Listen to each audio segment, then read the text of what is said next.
it always starts from something, right? If it's a leaky cartridge or whatever, it's either, a high pressure situation, the expansion tank has failed, so nothing's getting relieved from that pressure, from the city or whatever. So I let them know kind of just a run through kind of how plumbing is in the shortest, right?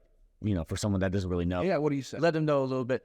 Well, I just kind of tell them that, you got your city that comes in. Sometimes it's not regulated, so you need a pressure, a pressure PRV, pressure regulator, and I kind of fill them a little bit more of that because that's like literally everything in your plumbing right there is, what saves it. And try to give them as much as I can, but in a short amount of time about their plumbing so that, they know more about it, right? I feel like people will make more decisions or want stuff more done if they know more about it, right? So they're not scared. See, at that point, I guess that allows you to go to the water heater, right? Yeah. Yes.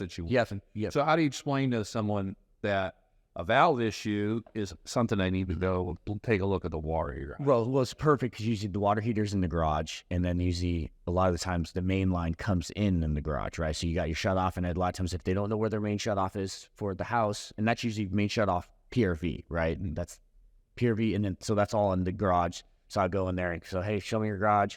Let me see where the main shut off. If you don't know where it is, let me show you where it's at. So there's something you need to know. And then, check the pressure. I'd say, hey, you don't even have a PRV or it's failed. And then work my way to the water heater and say, oh, expansion tank's failed. You can check it on the top, the illustrator valve.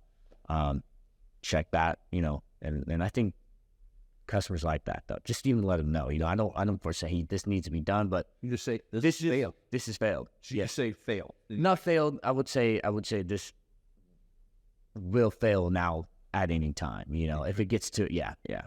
Well, how do you explain again, average Joe homeowner, what is an expansion tank? Like, how do you explain that to someone in like common? It's like a buffer tank that so when the hot water tank is heating up, it expands, right? And it needs like a little buffer tank to relieve itself, right? If you don't have that expansion tank there, or if it's failed, then it's going to relieve itself on, the lines that go out to the fixtures, right? So then it's putting all pressure and stress on those fixtures. So you need that, right? Exactly, yeah. Well, and that's where you're going to have to start either replacing all your fixtures or replacing the hot water tank or the expansion tank.